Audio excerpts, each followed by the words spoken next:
ଅସୀମା ପଣ୍ଡା ଆସିଲେ ସମସ୍ତଙ୍କର ଗୋଟେ ଡିମାଣ୍ଡ ଥାଏ ଅସୀମା ପଣ୍ଡା ଆସିବେ ଏବଂ ତାଙ୍କର ପୁରା ମାହୋଲଟାକୁ ପୁରା ଜମେଇ ଦେବେ। କାଲି ଏମିତି କଣ ହେଲା ଆପଣଙ୍କୁ ଗୀତ ନ ଗାଇକି ପରଫର୍ମାନ୍ସ ନ କରିକି ଆପଣ ଓହ୍ଲେଇଲେ? पुलिस माने तांका ड्यूटी करिसेंते तांको जहाँ ऊपर ऑर्डर थिला से माने सेटा को फॉलो करछंती तो सब पुलिस डिपार्टमेंट को किछि हमें माने भूल दबा उचित न पुलिस भी मते जो आपण मानकर कैप्शन लेखा होछि कि मंच ऊपर ओल्लाई देथिला मते के ओल्लाई नांती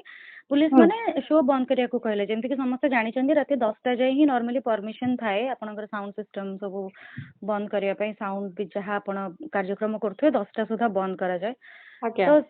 तो सेमती से रूल हिसाब रे as a law abiding citizen हिसाब रे आम मानकर भी कर्तव्य ए सब जिंस को मानिबाटा तो आम टीम मेंबर को रिक्वेस्ट करा जायतिला तो मु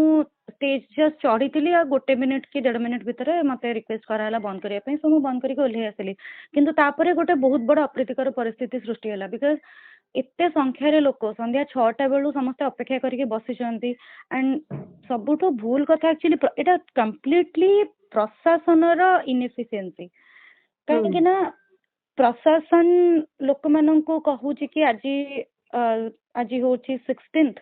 16th नवेम्बर आज होची Asima Panda nights and Asima Panda nights देखा लोक संध्या 6टा बेलू अपेक्षा करछंती राती 10टा जाए तो संध्या 7टा बेलू लोक माने कोन पई अपेक्षा करछंती ଆପଣ କେତେବେଳେ ପହଞ୍ଚିଲେ ଆପଣ କେତେବେଳେ पहुंचिले मु संध्या 6टा बेलू आज्ञा पछपटे बैक स्टेज जाके बसली मु घर जेतु बालीजात्रा गहली हुए मो घर कटक सीडीए रु मु सेठी बालीजात्रा मु घर माने दिन 5टा बेलू मु बाहरी जाईची काले बालीजात्रा रे गहली होबो किछि असुविधा होबो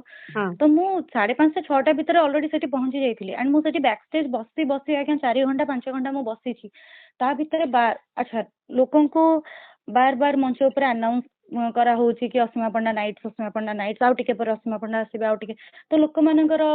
माने क्यूरियोसिटी रहूची कि एबे असीमा पण्डा आसीबो ठीक अछि एटा सरी गला या पर असीमा पण्डा आसीबे अनाउंस को माने करथले तांकर जो माने इवेंट्स रो जो एंकर माने हमर थिले हां से मननको कुहाई छी अनाउंस करबा पय तो से माने अनाउंस करूछंती and actually Asima Panda nights थिला काली सेति पय तो अनाउंस होतला अच्छा ताले आपनकर समय आपण जते बेले भिड हबो बोली 5टा बेले पळे जाईथिले 5:30 रु ताले आपण अपेक्षा करथिले आपनकर शो केते बेले स्टार्ट होबार थिला शो टाइम सेटा तो कमु कहूची प्रशासन रो इनएफिशिएंसी होची सेटा जति गोटे एते बड़ ऐतिहासिक मंच आपण माने अरेंज करूछंती आपण मानकर दायित्व अछि मंच पई तेनु गोटे नॉर्मल जो गोटे माने गोटे छोटिया संस्था आज्ञा जते बेले गोटे छोट छोट ऑर्गेनाइजेशन भी कोठी कोन काम करंती सब शो रो गोटे फॉर्मेट थाए गोटे फ्लो चार्ट रहे गोटे फ्लो चार्ट थाए गोटे सेठी गोटे फ्लो चार्ट मेंटेन हुए एतिकटारु एतिकटा ए परफॉर्मेंस एतिक समय रो एतिक समय जाय आंकर परफॉर्मेंस असीमा पण्डांगर आधा घंटा स्लॉट किंबा गोटे घंटा स्लॉट कि 3 घंटा स्लॉट मैक्सिमम आमे जोटी कार्यक्रम करू मैक्सिमम टाइम लिमिट थाए 3 घंटा तो केते बेले कोठी कोन उणाधिके हे जाय 3 घंटा 3.5 घंटा हे जाय